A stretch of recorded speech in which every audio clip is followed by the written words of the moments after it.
Nightwing number 21, written by Kyle Higgins, art by Brett Booth. So last issue, Nightwing was going to talk to the prankster to find out stuff about Tony Zuko, and then got caught in a trap by the prankster where he would have to reveal his identity. This issue picks up several years ago, where there is a bus hijacking. All these people are held at gunpoint, and then all of a sudden, this hero shows up and is able to phase through walls and takes out the hijackers. And when he gets home, he turns on the TV. Here's his name, Slip Shift, on TV, and he's like, yep, and I'm going to be here to clean up Chicago for as long as it takes. And the news says, but is he immune? Is he still here, despite the fact that Aether and Ghostwalker, two of Chicago's most prominent heroes, were killed by the Mask Killer? And then when you know it, the Mask Killer shows up in his apartment and says, yeah, you should have stayed hidden, man. And Slipshift starts to bleed out. He halfway phases through a wall and then just dies.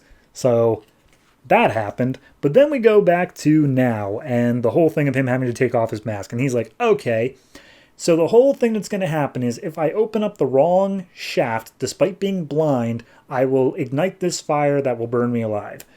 So first things first, he reaches in his belt, puts out the fire with some fire extinguisher capsule, and then he busts through the glass so that way he's able to just go through. And he tackles Prankster.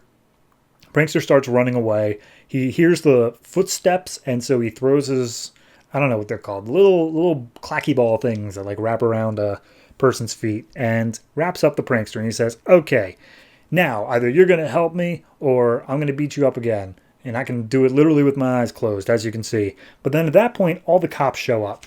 And he's like, crap, if I let Prankster go, I'm never going to be able to find him again. This is my only shot. And so he holds Prankster at, sharp metal piece point and says, okay, Prankster, you're going to have a better chance with me than with the cops. Can you undo my blindness? And he's like, yeah, but I need my hands. He's like, all right, I will cut you loose, and then I'm going to give you my grapple gun, and you are going to go up to the roof, and you are going to wait for me. Got it? And he's like, absolutely, can do. So he throws down a one of those pills, gas canisters, does all the things he said, and then Prankster is like, Jesus Christ, this guy thought I would actually wait for him, and so he starts running. Nightwing takes out all the police very gently, as best he can, and then immediately catches up to Prankster and says, I was going to leave you conscious if you listen, and then knocks him out.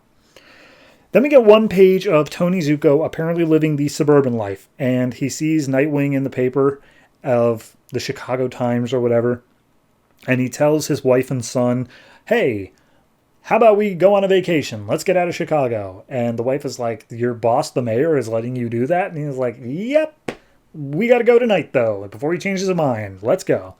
So then we go back to the loop, which is where Nightwing has Prankster tied up and he's got donuts, and he's like, here's the thing, I just need you to trace an email address. I think you can do a pretty good job at tracking that stuff down, and then I will let you go. And he's like, okay, but you have to promise me that you will never hunt for me again. And he's like, I can promise that I will never hunt for you again.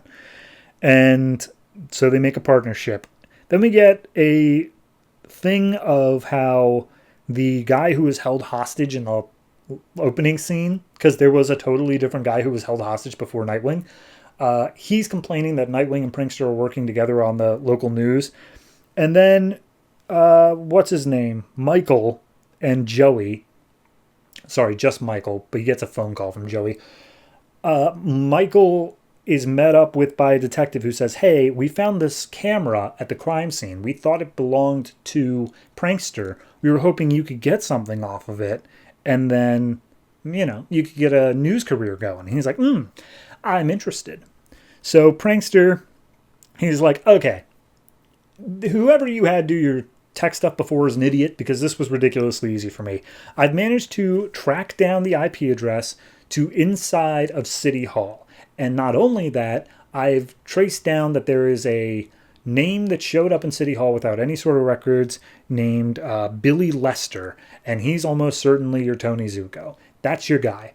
And Nightwing's like, all right, cool, thanks. And then he handcuffs Prankster to the wall and takes away his tech. And Prankster's like, dude, we had a deal. And he's like, yeah, deal still stands. I promise I won't hunt you anymore. But I'm going to tell the police where you are. Tee-hee. And then he runs off.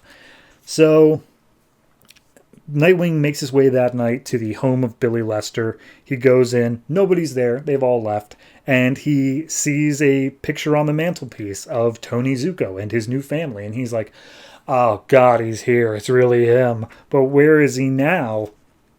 And then we see the cops going to where Prankster was being held. Prankster, of course, escaped, and he left his mask. And the cops are like, but why would he leave the mask? And the cop is like, so that we know the game is just beginning. And I'm sure we'll get more of them as we continue. It's a fine issue. I actually appreciate the opening more so than pretty much any later part of the issue, because the opening hints to this larger thing going on, these mask murders. I'm super interested in that. That sounds so much better than any of this prankster stuff going on. And the fact that the Tony Zuko stuff is being kept interesting, I don't want to say it's not, because the fact that it seems that he has genuinely turned over a new leaf, I like that. I think that's an interesting angle to go at it, where Nightwing's like, are you able to forgive someone who is on a better path now? I guess is the primary question we're going to be coming up with. I hope we get to there. But no, I'm much more interested in this mask murder thing. It's super intriguing to me that basically someone did The Incredibles. So overall, I'm going to give this one